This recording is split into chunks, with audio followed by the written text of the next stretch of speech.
It's Saturday, November 2nd, right now on 12 News at 10. I'm Trisha Hendricks. Tonight, a Valley group is raising awareness about a new trend circulating on social media that could be life-threatening for teens and young adults.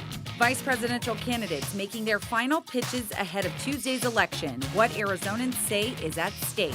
I'm meteorologist Chris Dunn tracking some Saturday showers sweeping across the valley and a bigger storm system sweeping across the state with a weather impact alert for tomorrow.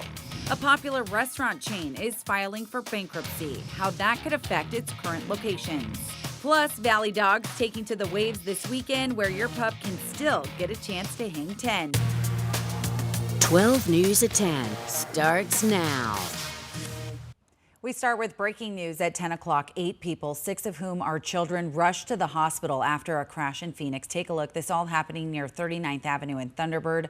Phoenix Fire telling us the kids range from 7 to 15 years old, and 2 of them are currently in critical condition. We're told the accident did involve 2 separate vehicles. Try to avoid the area if at all possible. Traffic is still shut down in both directions.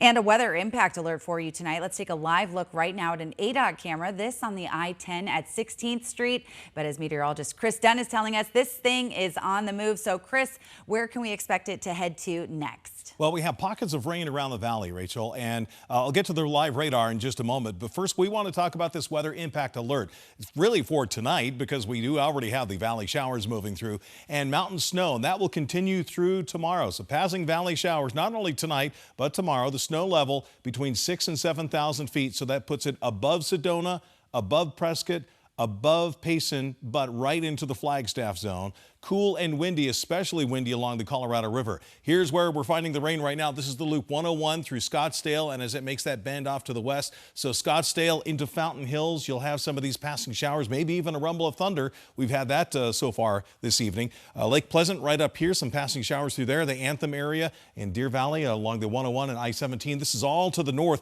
and moving northeast. So sorry, Southeast Valley and down towards Maricopa, you're not getting much of that at all. A little bit of snow up above the rim north of Payson, and the actual center of this storm system is right up here over Nevada and Utah. That's going to drop in. So the storm system sweeping across Arizona during the day tomorrow. Just a few valley showers in tomorrow's forecast. And again, that snow level between 6,000 and 7,000 feet. But wait, there's more. Another system will move in later on in the week. We'll talk about the impacts from that coming up a little bit later on.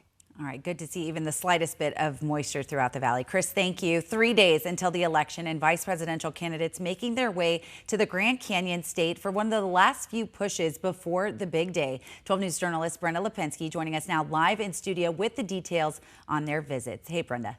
Hey, so here in Arizona, polls continue to show this to be a close race. Vice presidential candidates hoping that this visit will turn out voters in their favor.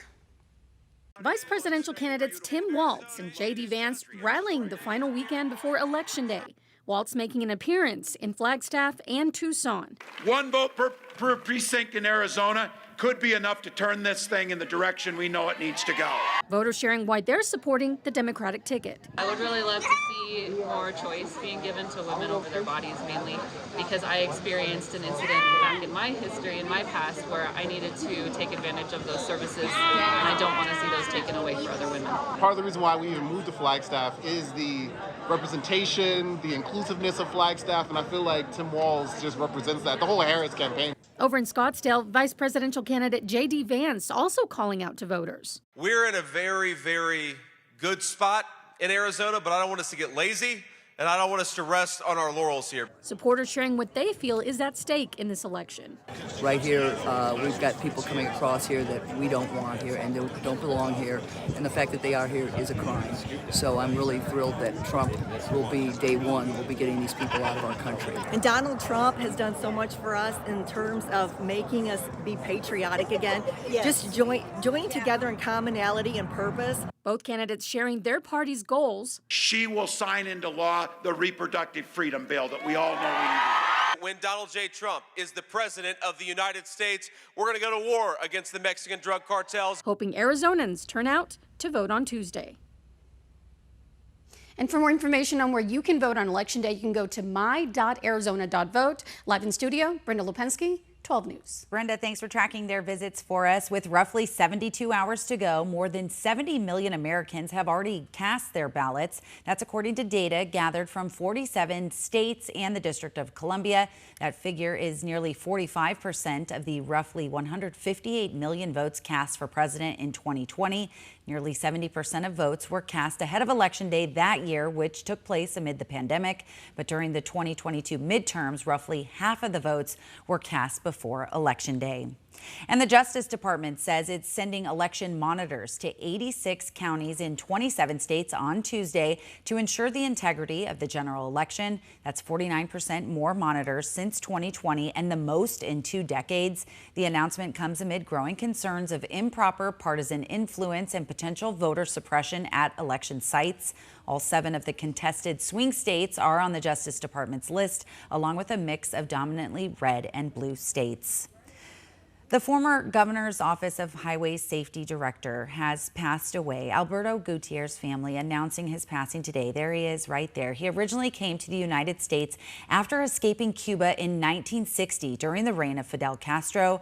He started his first stint as the director of the governor's Office of Highway Safety, and he would hold that role until 2003. 6 years later, he was reappointed to the role by then Governor Janet Napolitano. He would spend the rest of his career in that role until he retired in November 2022, when he was so stoked and personally shared with so many of us how happy he was to spend time with his family and grandbabies. He will be dearly missed by all of us in the media who could call him at literally a moment's notice for help with statistics or simply an interview.